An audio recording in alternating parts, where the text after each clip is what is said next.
কাজাখস্তানে অভিনেতা আফরান নিশো ইমরান ইমনের নতুন গান অভিশাপ খোপায় ফুল জড়িয়ে বিপাকে অভিনেত্রী, গুনতে হলো লাখ রুপি জরিমানা। আপত্তিকর ছবি ভাইরাল, আদালতে ঐশ্বরিয়া রায় বচ্চন। স্পাইডারম্যান খ্যাত অভিনেতা টম হল্যান্ড জটিল রোগে আক্রান্ত। দর্শক, এক নজরে বিনোদন দুনিয়ার খবরাখবর আফফান মিতুলের প্রতিবেদনে। কাজাখস্তানের দুর্গম প্রান্তরে হঠাৎই দেখা মিলল জনপ্রিয় অভিনেতা আফরান নিশোর। সঙ্গে আছেন নির্মাতা রেদওয়ান রনি, প্রযোজক শাহরিয়ার শাকিল এবং আর্ট ডিরেক্টর শহীদুল ইসলাম। এই তিনজনের নাম একসঙ্গে এলেই সিনেমা প্রেমীরা বুঝে যান এটি সেই বহুল প্রতীক্ষিত সিনেমা দম। গুঞ্জন শোনা যাচ্ছে কাজাখস্তানেই চলছে সিনেমার লোকেশন রেকি। সবকিছু ঠিক থাকলে সিনেমাটি 2026 সালের ঈদ উল ফিতরে মুক্তি পাবে। এসকে দ্বীপের লেখা অভিশাপ শিরোনামের গান গেয়েছেন কণ্ঠশিল্পী ইমরান ইমন। বোম্বের আয়ুষ দাস সঙ্গীতায়োজন করেছেন এই গানটির। সম্প্রতি এই গানটির মিউজিক ভিডিও নির্মাণ করেছেন সৌরভ ঘোষ নিলয়। এতে মডেল হয়েছেন তন্ময় ও সুমাইয়া খন্দকার। খুব শিগগিরই মিউজিক ভিডিওটি অন্তর্জালে মুক্তি পাবে।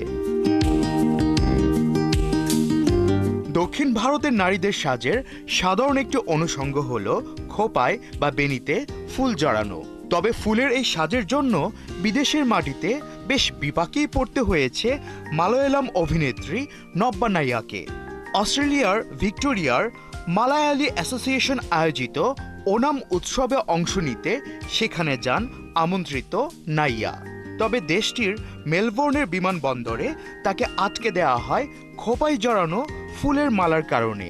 বিমানবন্দরের কর্মকর্তাদের অভিযোগ, অভিনেত্রী অস্ট্রেলিয়া বায়োসিকিউরিটি আইন ভঙ্গ করেছেন। পরে ভারতীয় মুদ্রায় 1.14 লাখ রুপি জরিমানা দিতে হয় এই অভিনেত্রীকে। বলিউড অভিনেত্রী ও সাবেক বিশ্ব সুন্দরী ঐশ্বরিয়া রায় বচ্চন দিল্লি হাইকোর্টের দ্বারস্থ হয়েছেন নিজের নাম, ছবি ও কণ্ঠস্বরের অননুমোদিত ব্যবহারের বিরুদ্ধে। মঙ্গলবার তিনি আদালতে একটি আবেদন জমা দেন, যেখানে অভিযোগ করা হয়েছে এআই ব্যবহার করে তার ছবি ও কণ্ঠস্বর বিকৃতভাবে উপস্থাপন করা হচ্ছে, যা তার ব্যক্তিগত মর্যাদা এবং পেশাগত ভাবমূর্তির জন্য হুমকি স্বরূপ। স্পাইডারম্যান খ্যাত অভিনেতা টম হল্যান্ড জটিল রোগে আক্রান্ত হয়েছেন। তিনি ভুগছেন হাইপার অ্যাক্টিভিটি ডিসঅর্ডারে। বিরল এই রোগের কথা নিজেই জানিয়েছেন অভিনেতা। পর্দায় তার অসাধারণ অভিনয় দক্ষতা নিয়ে সন্দেহের অবকাশ নেই, কিন্তু পর্দার অন্তরালে এই তারকা যে নীরব সংগ্রাম চালিয়ে যাচ্ছেন তা অনেকেই জানেন না। মাত্র 7 বছর বয়সে তার এই রোগটি ধরা পড়ে। এটি মূলত পড়া এবং বানানের ক্ষেত্রে সমস্যা তৈরি করে। আফফান মিতুল, ৭১।